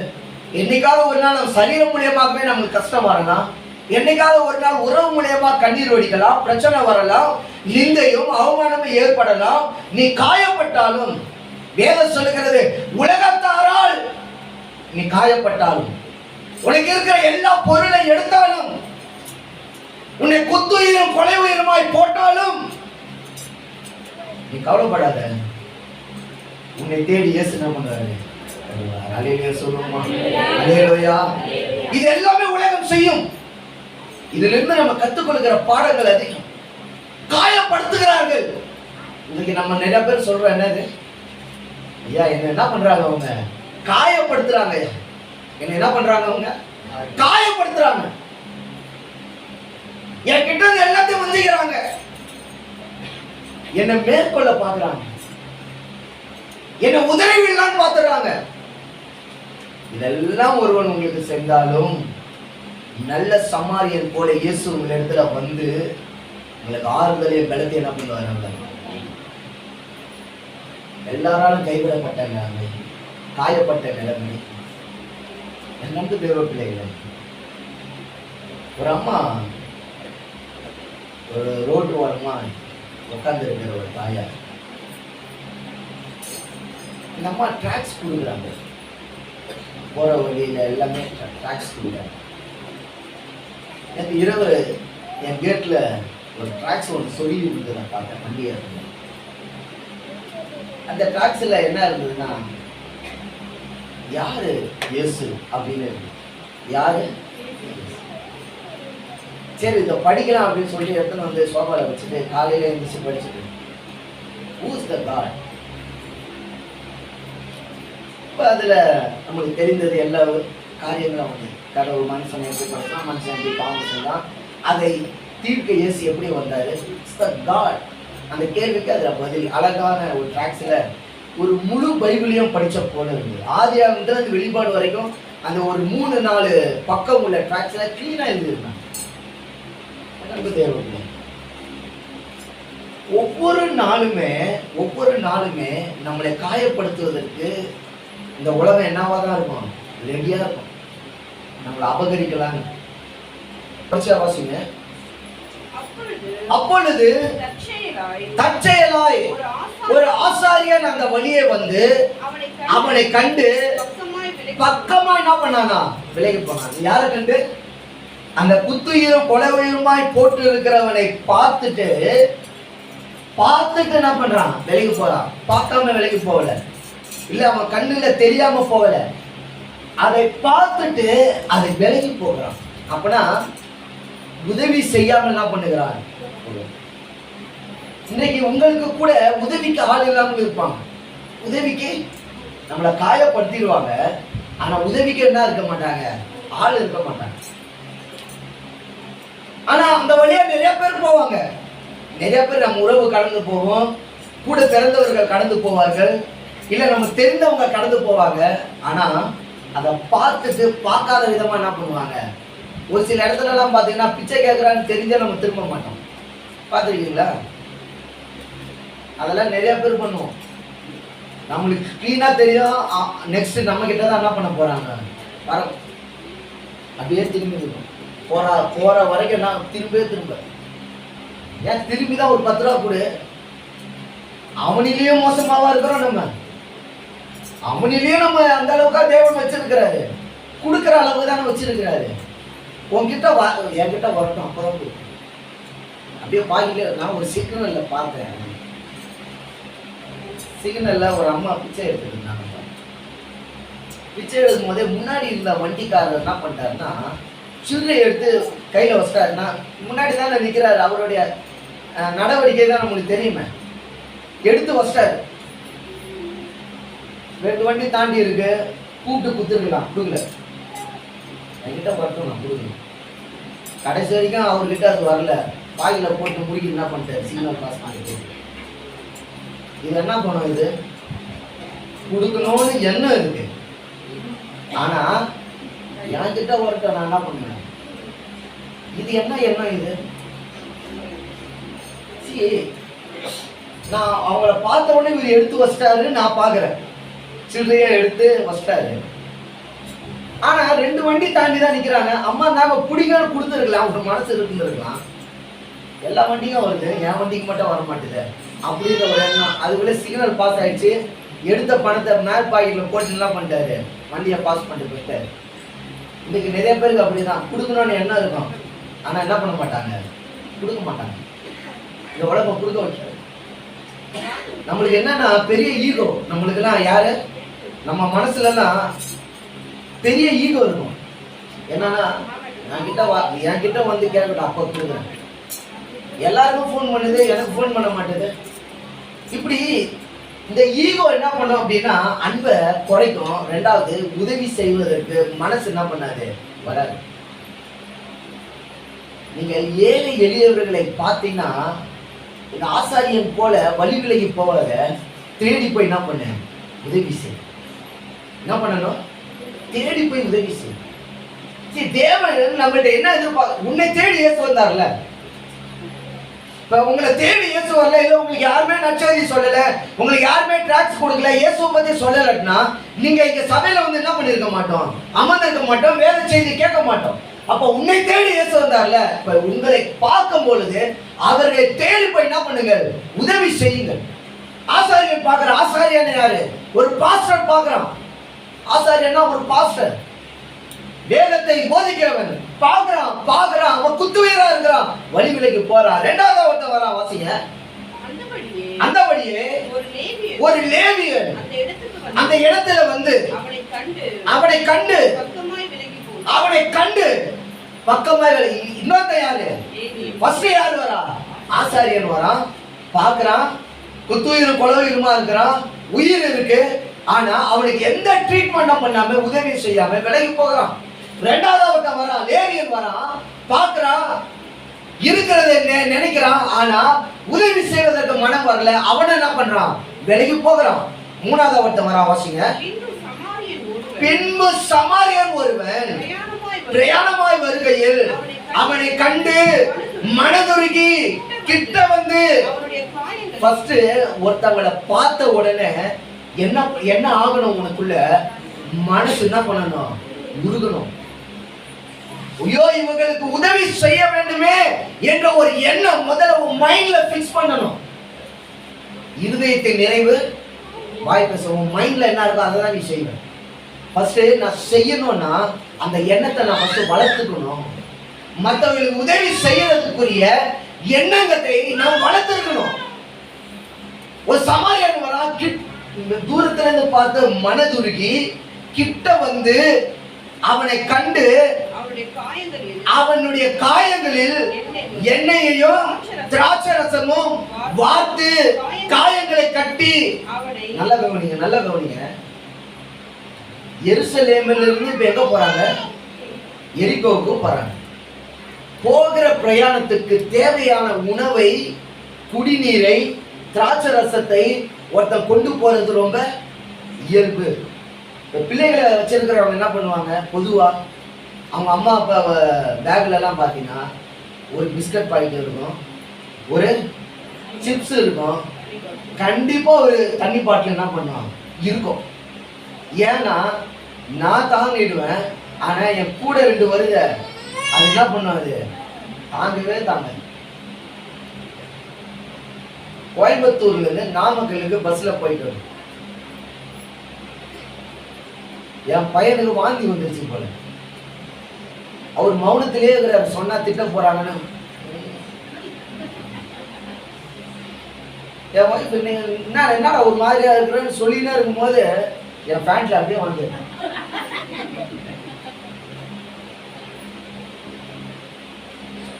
எனக்கும் நான் கண்டுபிடிக்கிறேன் அவன் மௌனத்துக்கு என்ன அடையாளம். வாயிலே வச்சுருக்கான். அப்படியே என் பேண்ட்ல இன்னும் கூட அந்த கரை போகணும். அப்படியே பேண்ட்ல இருக்கும். கவர்மெண்ட் பஸ் நிறுத்த முடியுமா? நிறுத்துன்னு சொல்ல முடியுமா? ஒரு கவரை எடுத்து அவன் வாயிலே வச்சுக்கின்னு பிடிச்சிக்கினே வந்தான். காலை வரான், எடுப்பான்னு எல்லாத்தையும் எடுத்தான். அப்படியே பக்கமா ஒரு ஓரமா வயல்வெளியில போகும்போது தூக்கி போட்டுருக்கான். உடனே நெக்ஸ்ட் ப்ராசஸ், தண்ணி இருந்தது, வாயை தொடச்சது, வாயை கொப்பளிச்சான், சட்டு பேண்ட்டை மாத்தினா. எங்க பஸ்லயே இது எது தயாரா இருந்ததுனால. ஒரு சில தாய்களாம் நான் நிறைய பேரை பார்த்துருக்கேன், மூக்கு ஒழுங்கினா இருக்கும், கட்சிப்பை கூட கொண்டு வராது. எனக்குண்ணா நான் தேவ சமூகத்துல தேவனையே பார்த்துன்னு உட்காந்து நம்ம ஒரு ப்ரிப்பேர்டா ஒரு பிள்ளைகளை வைத்திருக்கிறவர்கள் எனி டைம் ப்ரிப்பேர்டா என்ன பண்ணணும்? என் பிள்ளையுடைய சேட்டை தெரியும்னா அதுக்கு தகுந்தாற் போல ப்ரிப்பேர்டா வரணும். இது நல்ல சமாரியன் என்ன பண்றான்? போற டிராவல்ல எல்லாத்தையும் அவனுக்கு தேவையான எல்லாத்தையும் என்ன பண்றான்? எடுத்துட்டு வரான். ஏன்னா ரொம்ப தூரம். அந்த மாதிரி பிளைட்டோ வாகனமோ இல்ல, இடம் எது வழியா தான் போகணும்?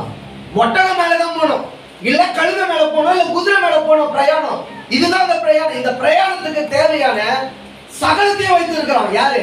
நல்ல சமாரியன். என்னது? எண்ணெயும் திராட்சரசம், அவனுக்கு தேவையான உணவு பதார்த்தங்கள் எல்லாத்தையும் வச்சிருக்கிறான். இப்ப ஒரு நல்ல சமாரியனுக்கு என்ன, ஏங்க நல்ல சமாரியனை குறித்து பார்க்கிறோம்னா, ஒருத்தர் அடிபட்டு இருக்கிறதை பார்க்கும் பொழுது அவனுக்கு வைத்திருந்த எல்லாத்தையுமே யாருக்கு கொடுக்கிறான்? என்ன கொடுக்கிறான்? வாசிங்க. எண்ணெயும் திராட்சை ரசத்தையும் வார்த்து காயங்களை கட்டி அவன் என்ன பண்றான்னா, அவன் அவன் அவன் வச்சிருந்த எண்ணெயையும் திராட்சை ரசத்தையும் என்ன பண்றான்?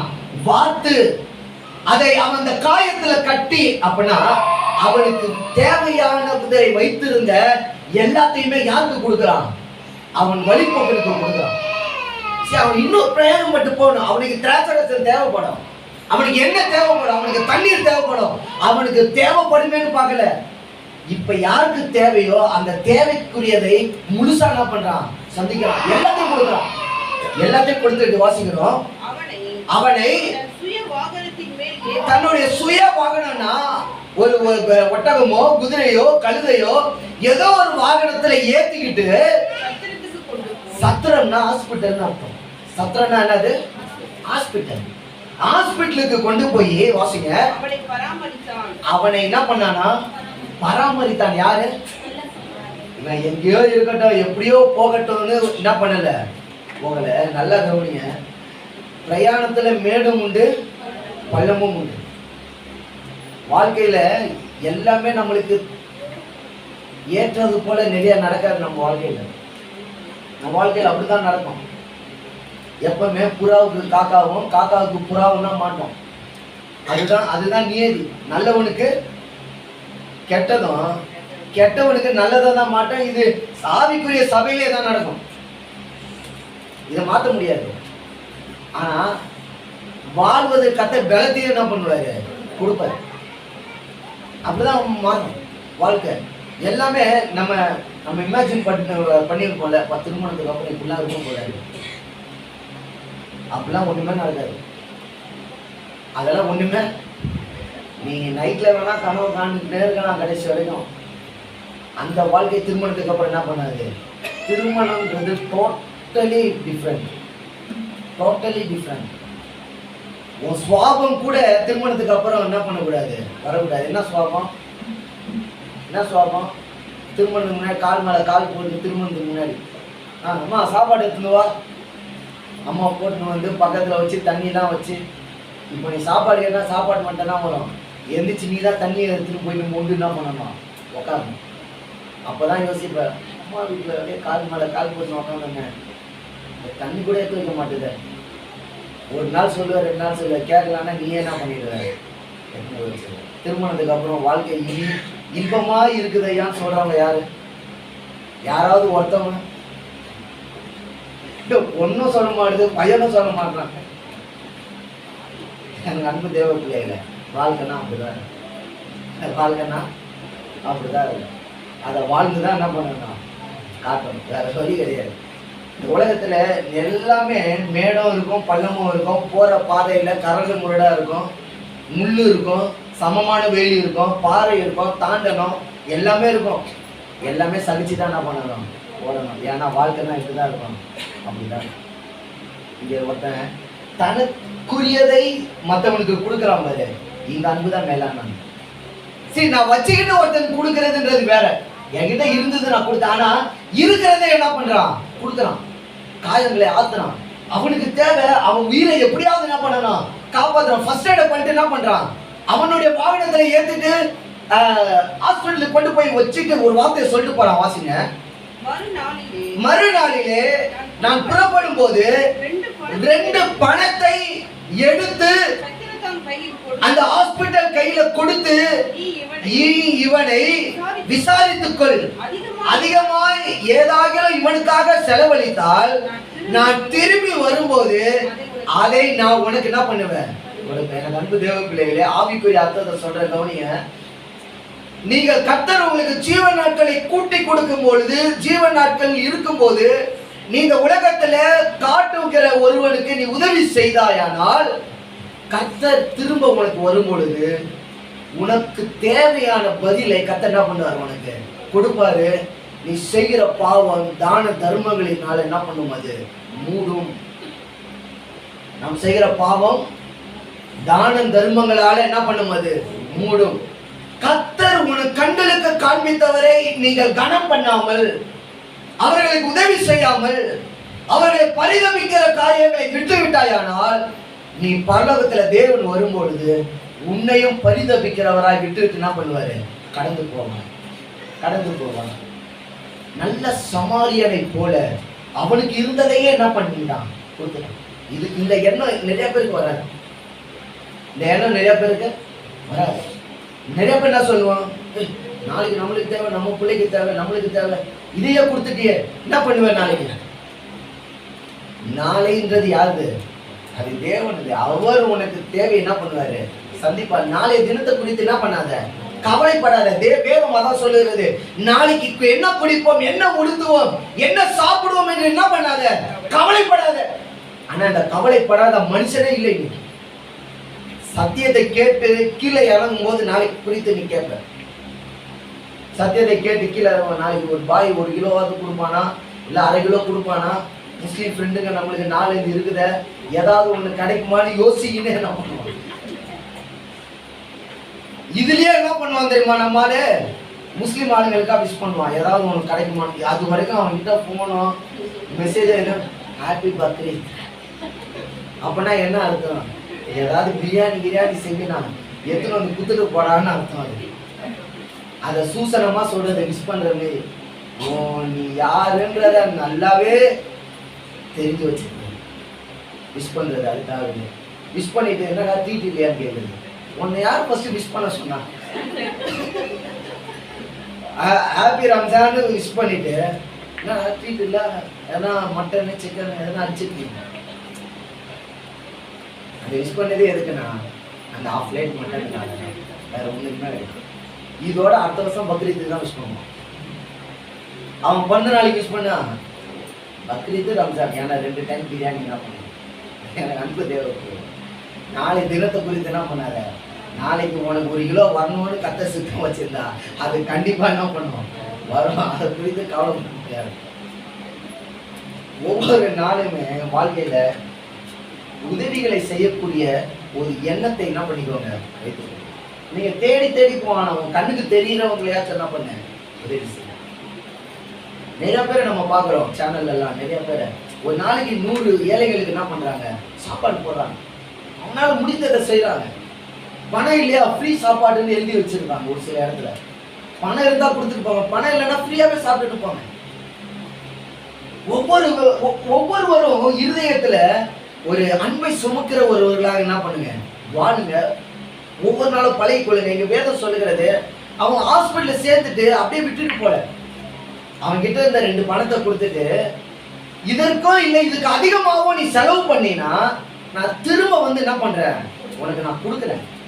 ஆனா அவனை மாத்திரம் நீ என்ன பண்ணிக்க, நல்லா பணம் இல்லையேன்னு அவனை உதாசனப்படுத்திடாத, அவனை நல்லா பார்த்துக்கோ. நீ கண்ணுக்கு தெரிந்த ஒருவனை கர்த்தருக்கு நீ முன்னாடி கனப்படுத்தினாயானால் கர்த்தர் உன்னை என்ன பண்ணுவாரு, கனப்படுத்துவார். நம்புறவங்க மாத்திரம் அல்லேலூயா சொல்லுவோமா, அல்லேலூயா. உன் கண்ணுக்கு தெரிந்தவர்களை கனப்படுத்து. ஆகாரம் இல்லையா, ஆகாரத்தை கொடுங்கள். உடை இல்லையா, உடையை கொடுங்கள். புது உடையை கொடுக்கணும்னு இல்லை, உன்கிட்ட இருக்கிற நல்ல உடையாவது என்ன பண்ணு, கொடு. உன்கிட்ட இருக்கிற அக்கல்ல கிழிஞ்சது, அங்க கிழிஞ்சது, இங்க கிழிஞ்சதை போயிட்டு ஒருத்தன் கொடுத்துட்டு தயவு செய்து ஒன்னு நீ தரம் குறைச்சிக்காது. என்னால ஒண்ணு தைரியமா சொல்ல முடியும், ஒருத்தவங்க செஞ்சா நல்லது செய்ய, இல்லைன்னா என்ன பண்ணாத, செய்யாம இருக்கிறது உனக்கு. ஒருத்தவங்க யாருன்னா செய்யணும், நான் முழுசா செய்யும். பேண்ட்டை மட்டும் கொடுத்துருவேன், சட்டையை இன்னொருத்தன் வீட்டில் வாங்கிக்கணும்னு சொல்லாது. நம்ம செய்யறதுலாம் எப்படின்னா, நான் ஒன்று செஞ்சா அவனை ஒன்று செய்ய சொல்லுன்னு அர்த்தம். ஒன்று செஞ்சா முழுசா செய், இல்லைன்னா செய்யவே செய்யாது. அந்த முழுசாவை எப்படி செய்யணும், முழு இருதயத்தோட என்ன பண்ண செய்யும். அதான் அந்த இருதயம். அந்த இருதயத்தை தான் நல்ல சமாரியனுக்கு இருந்தது. அவன் என்ன பண்ணா, முழு இருதயத்தோட அந்த விஷயத்தை செய்யறான். செஞ்சுட்டு சத்திரக்காரன் சொன்னா, ஏன் நான் பணம் அதிகமா கொடுக்கலன்னு அவனுக்கு ட்ரீட்மெண்ட்டை கம்மி பண்ணிடாத, அவனுக்கு நல்ல ட்ரீட்மெண்ட்டை கொடு. நான் திரும்ப வரும்போது அந்த பணத்தை உனக்கு என்ன பண்ணுவேன், கண்டிப்பா கொடுப்பேன், கண்டிப்பா கொடுப்பேன். என் தேவன் உனக்கு உதவி செய்வார். நீ உதவி ஒருத்தருக்கு செஞ்சினா என் தேவன் உனக்கு உதவி செய்வார். அவர் செய்யாமல் இருக்க மாட்டார்ல. அவர் கடன்காரன் அல்ல, அவர் யாருக்குமே கடன்காரன் அல்ல. நீ உன்னை செஞ்சினா உனக்கு 100 மடங்கு ஆசீர்வாதத்தை தேவன் உனக்கு என்ன பண்ணுவாரு? அவங்களை யாரையும் கத்த சும்மா விடுறதே கிடையாது, சும்மா விடுறதே கிடையாது. அவன் கையில் பிரயாசத்தை கத்த என்ன பண்றானா? ஆசீர்வதிக்கிறார். அவனுக்கு பாக்கியமும் நன்மை எப்படி இருக்குமா? உண்டாயிருக்கும். நன்மையிலும் ஒன்று என்ன பண்ணாது? நன்மையிலும் குறை வராது. தீமையில் அல்ல, நன்மையிலே உனக்கு குறை வராது. நல்லது செஞ்சனா முழு இருதயத்தோடு. நல்ல சமாரியன்றது கத்துக்கொள்கிற 4 பாடம் இருக்கு. 1, உன்னை காயப்படுத்துகிறவர்களை நீங்க என்ன பண்ணுங்க? நேசிங்க. 2வது, லேவியன் அந்த பக்கமாய் கடந்து போகிறான். உதவி செய்ய முடியும், ஆனால் முடியாமல் போகிறான். ஆனால் கர்த்தர் காயப்பட்டவனையும் பார்க்கிறாரு, கட்டு போடுறவனையும் பார்க்கிறார். கட்டு போட்டவனை கர்த்தர் வந்து என்ன பண்றாரு? ஆசீர்வதிக்கிறார். கர்த்தர் உங்களை நிறைய வாட்டி அவர் பார்ப்பாரு, நிறைய வாட்டி பார்ப்பாரு. உங்க எண்ணம் எப்படி இருக்குன்னு பார்ப்பாரு. நிறைய பேர் சொல்லுவாங்கல்ல, சாப்பிட்ட கையில கூட என்ன பண்ண மாட்டான்? ஈய ஓட்ட மாட்டாங்க. சாப்பிட்ட கையில ஈய ஓட்ட மாட்டாங்க. ஒருத்தவங்களுக்கு கொடுத்து உதவுறதுல ஒரு சந்தோஷம் இருக்குல்ல, அந்த சந்தோஷத்துக்கு அளவே இருக்கு. அதை நீங்க பிராக்டிக்கலா நீங்க பார்க்கும்போது அந்த சந்தோஷத்துக்கு ரொம்ப அழகு. அதை செய்யும் போது உன் இருதயம் எப்படி இருக்கும் தெரியுமா? எதையோ ஒன்று சாதிச்சது மாதிரி இருக்கும். நீ ஒருத்தவங்க உதவி செஞ்சுப்பாரு, உன் இருதயம் சாதிச்சது போல தெரியும். என்னால முடிஞ்சதை செய்யணும், அதை தைரியமா என்ன பண்ண முடியும்? நீங்க ஒரு சில இடத்துல ஆக்சிடென்ட் ஆகும் போதுலாம் ஒரு சிலர் பார்த்துட்டு பார்க்காம போவாங்க, ஒரு சிலர் இறங்கி. நான் போன சனிக்கிழமை நினைக்கிறேன், செவ்வாயோ திங்கக்கிழமை முதல் நாள் என் பையனை ஸ்கூல்ல விட்டுட்டு நானும் என் மனைவியை மாத்திட்டேன். அப்ப ஒரு சின்ன பொண்ணு முன்னாடி அவங்க அப்பா ஓட்டுறாரு ஸ்கூல்ல, அதே ஸ்கூல்ல விடுறதுக்கு. அந்த பொண்ணு டயர்ல கால் விட்டா போய் இந்த பின்னாடி அந்த சதையை உள்ள போயிட்டாரு. அந்த பொண்ணு அழுவுது, அந்த பொண்ணு அந்த குழந்தை அழுவுது. நான் காய்கறி வாங்கிட்டு வந்தோம், அந்த பொண்ணு அழுவதை பார்த்து நானும் மனைவி எல்லாரும் ஓடி வந்துட்டாங்க. ஓடி வந்து அந்த காலை இப்படி பார்க்குறோம், அந்த கால் அப்படியே அமுங்கி இருக்கு. அந்த டயர் அந்த பிங்க் கால் அப்படியே அமுங்கி பிளாக்கா இருக்கு, ரத்தமே வரல. அவ்வளோ அமுங்கிய ரத்தம் வரல, பிளாக்கா இருக்கு. ஒரே ஒரு இடத்துல மட்டும் அப்படியே ரத்தம் ஊத்துது. அந்த சாக்ஸை எடுத்து கட்டினா ஒரு தகப்பானா எப்படிங்க இருக்கணும்? உடனே வண்டியை விட்டு இறங்கி வண்டியில உட்காந்துனே இருக்கிறாங்க, வண்டியில உட்காந்துக்கிட்டே இருக்கிறான். எனக்கு என்ன ஆச்சரியம்னா, இப்படியும் ஒருத்தனால இருக்க முடியுமோன்ற ஒரு ஆச்சரியம். நம்ம பிள்ளைக்கு ஒண்ணு அடிப்பட்டாலே துடிக்கிறோம், வேற ஒரு குழந்தை கீழே உழுறதுக்கு முன்னாடி துடிக்கிறோம். உழுந்துற போதுப்பாங்க. ஒரு அப்ப நீங்க சொன்னா நம்ப மாட்டீங்க, காலை வர அதே வண்டியில உட்காந்துங்க, திரும்பி பார்க்கணும். என் மனைவி கட்டு போட்டுட்டு ஃபர்ஸ்ட் ஹாஸ்பிட்டலுக்கு கூட்டும் போங்கன்னா அவங்க மனைவி கால் அடிக்கும். இந்த மாதிரி அது கால் விட்டுச்சு, வேலைக்கு டைம் அது வந்து கூட்டும் போ வந்து மனைவியை திட்டுறாங்க. ஏன்னா நீ வண்டியை பொண்ணு காலில் விட்டுட்டு மனைவியை திட்டுறாங்க. எனக்கு வேலைக்கு டைம் ஆகுதுன்னா இதெல்லாம் ஹாஸ்பிட்டல் அங்கே இருக்கவங்க சொன்னாங்க, பக்கத்தில் இருக்க ஹாஸ்பிட்டல் 24 hours ஹாஸ்பிட்டல் கூட்டணும். ஆனால் அப்படின்னு அப்பதான் தெரிஞ்சது, உலகத்துல எவ்வளவோ அன்பை பார்த்துருக்கிறேன். அடிப்பட்டா மற்றவனுக்கு துடிக்குது, தான் அப்பனுக்கு என்ன பண்ண மாட்டேது, துடிக்க மாதிரி.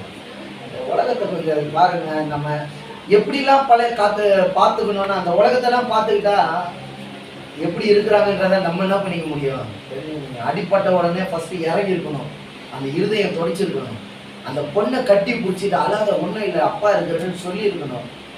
இதெல்லாம் சொல்லுவான் நான் எதிர்பார்த்தேன் ஒரு அப்பனா. ஆனா இதெல்லாம் அவன் பண்ணவே கிடையாது. அதுல ஒரு பிரச்சனை இருக்கு, என்ன தெரியுமா? அவன் என்ன மாரி 3 மடங்குல உட்கார்ந்து இருக்கிறான்.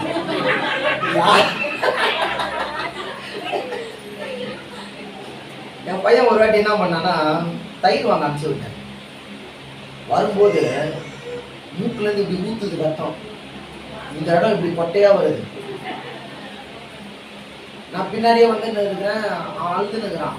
செஞ்ச காரியம் அவனை ஃபர்ஸ்ட் கட்டி பிடிச்சிட்டு அழுவாதடா. அப்பா என்ன பண்றேன், ஃபர்ஸ்ட் பிள்ளைக்கு என்ன அதுக்கு ஃபர்ஸ்ட் பயம் தான் வரும். அடிப்பட்ட உடனே ஐயோ என்ன ஆச்சோன்னு கட்டி பிடிச்சிட்டு அப்பா இருக்கிறடா அப்படின்னு சொன்னா அவன் அந்த அரவணைப்புல என்ன ஆயிடுவான், எவ்வளவு பெரிய அடியா இருந்தாலும் அந்த வழியை மறப்பான். ஃபர்ஸ்ட் அதை பேசிக்கா தெரிஞ்சுக்கணும். ஒரு அப்பா அம்மா ஒரு பிள்ளை அணைச்சா ஏன் மார்போட ஒரு தாய் அமைக்கிறா தெரியுமா? ஏய் என பிள்ளை நீ இருக்கிறடான்னு அர்த்தம். எனக்குள்ளே நீ இருக்கிறவன் ஒன்னாவது அப்பா இருக்கு அம்மா இருக்கிறேன். இந்த ஒரு பேசிக்கான ஒரு குணமே இல்லாம நம்ம அப்பா அம்மா எப்படின்னா அடிப்பட்ட இடத்துலயே அடிக்கும். உழுவியா பாத்துக்கிறீங்களா? கண்ணு இல்ல காதுலயே அதுவே உழுந்து அடிப்பட்டு இருக்கு. விழுந்த அந்த வழியை கூட தாங்கிடும் போல நீ அடிக்கிற அடியா என்ன பண்ண முடியாது. ஒரு பேசிக் அடிபட்டுச்சு, சரி நம்ம பார்த்து போன்னு சொல்றோம், சரி தவறிச்சு கீழே விழுந்துச்சு, அதே இடத்துல போட்டு அடிக்கிறது. இதெல்லாம் ஒரு ஃபூலிஷா என்ன பண்ணக்கூடாது, முட்டாள்தனமா பிள்ளைங்களை பண்ணக்கூடாது. நீ கீழே விழுவே இல்லையா? நம்ம விழுந்ததே கிடையாதா? நம்ம அடிபட்டதே கிடையாதா? நம்ம அப்பா அம்மா அடிச்சிருப்பாங்க, அது வேற. ஏன்னா அவங்க அதுக்காகவே நம்ம பெற்றது, நம்மளை அடிக்கணும்னே பெற்றுருக்கோம். போட்டு செம்ம அடி அடிப்பாங்க நம்மளாலாம். ஆனால் இப்போ இருக்கிற பிள்ளைங்களெல்லாம் அப்படி இல்லை, அணைச்சிடு உன் அன்பை காட்டு. நான் இருக்கிறேன்னு சொல்லு உன் பிள்ளைக்கு. ஓ பதிலுக்கு தான் உன் பிள்ளை என்ன பண்ணும், காத்துக்கிட்டு இருக்கும் தெரியுமா? என் அம்மா என்ன சொல்லுவாங்க, பாஸ் ஆகிட்டா கூட ஃபர்ஸ்ட் யார்கிட்ட தான் சொல்லுவாங்க? அம்மாட்ட தான் சொல்லுவேன், அப்பாட்ட தான் சொல்லுவேன் ஃபர்ஸ்ட். அப்பா நான் பாஸ் ஆகிட்டேன். சரி, அதான் என் உண்மையான அன்பு. அந்த அன்பு காட்டுற இடத்துல தான் உன் பிள்ளை வந்து சொல்லணும். அடிக்கிற இடத்துல போட்டு அடிக்காத. இல்லை உன் பிள்ளை தப்பு பண்ணிச்சுன்னு பார்த்தியா, பார்த்த இடத்துல அடிக்காத, வீட்டுக்கு கூட்டு வந்து கண்டி. இதெல்லாம் பேசிக் மேனஸ். ஒரு தாய் தகப்பனா பெற்றவங்களுக்கு ஒரு பேசிக் மேனஸ் இருக்கும். அன்பு தேவ பிள்ளைகளை இன்னும் சொல்லிட்டு போனா 2வது ஆராதனை வரைக்கும் சொல்லிட்டு போனேன். அந்த நல்ல சமாரியனுக்குரிய நல்ல குணத்தை பாருங்க.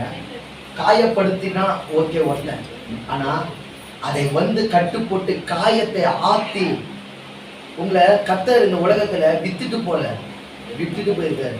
எத்தனை பேர் அதை நம்புறோம்? அல்லேலூயா.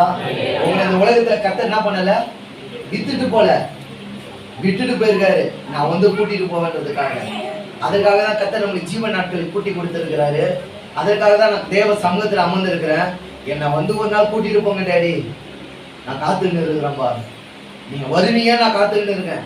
ஒரு பிள்ளை எதுக்காக காத்துக்கிட்டு இருக்கோம்? ஃபாரின் போன ஒரு அப்பன்ட்ட என் அப்பா வருவாரு, வரும்போதெல்லாம் நிறைய என்ன பண்ணுவாரு, வாங்கி வருவாரு. ஒரு பிள்ளை காத்துக்கிட்டு இருக்கோம்ல, நம்ம காத்துக்கிட்டு இருக்கோம், அப்பா நீங்க வர வரைக்கும் நான் காத்துக்கிட்டு இருக்கேன்ப்பா. அதே அன்போட காத்துக்கிட்டு இருக்கேன், அதே பலத்தோட காத்துக்கிட்டு இருக்கேன். அவர் வந்தாருன்னா அதிகமா கொடுத்துட்டு தான் என்னை கூட்டு போவாரு. என்னை விட்டுட்டு மட்டும் என்ன பண்ண மாட்டாரு, போக மாட்டார். நல்ல சமாரியன் போல. அதனால ஒரு பாடலை பாடுறோம், நல்ல சமாரியன் என்னை தேடி. எல்லாம்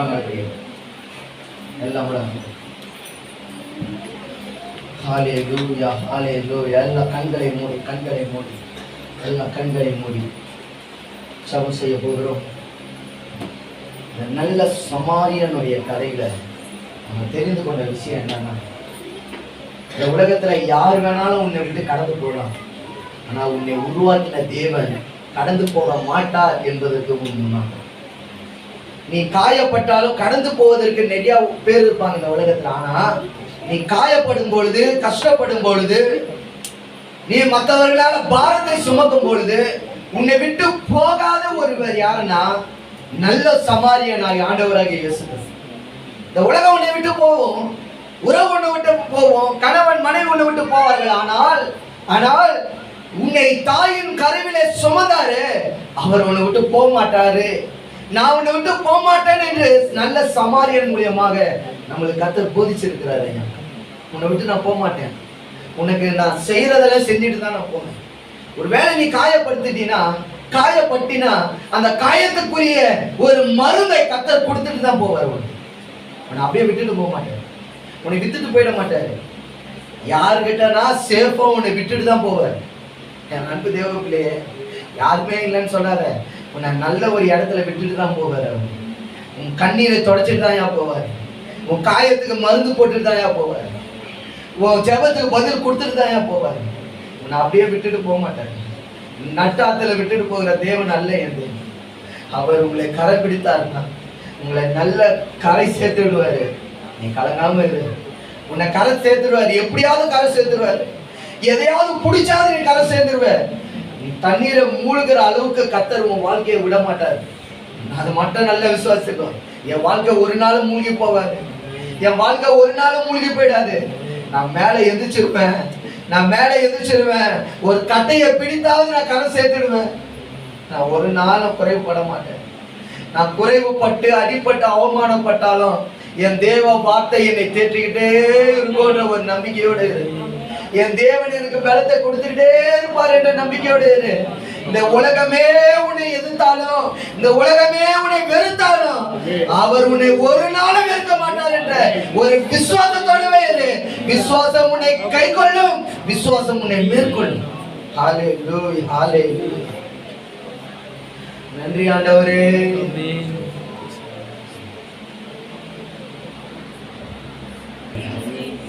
என்னை அணைத்துக் கொண்ட நல்ல தேவனே, நாங்கள் மனதார நன்றி சொல்லிட்டு துதிகன மகிமை எல்லாம் உமக்கே ஏறெடுக்கிற மாட்டோம். நாங்கள் இந்த உலகத்துல காயப்பட்டு இருக்கிறோம், நாங்கள் உலகத்துல ஆண்டவரே கஷ்டப்பட்டு இருக்கிறோம். அப்பா, எங்களை தேடி வந்து எங்கள் காயங்களை ஆற்றின என் நல்ல இயேசுவை நாங்கள் ஆராதித்துக் கொண்டு இருக்கிறோம். நீர் எங்களுக்கு நல்ல பலத்தை கொடுங்கப்பா, நல்ல சகாயம் செய்வீராக.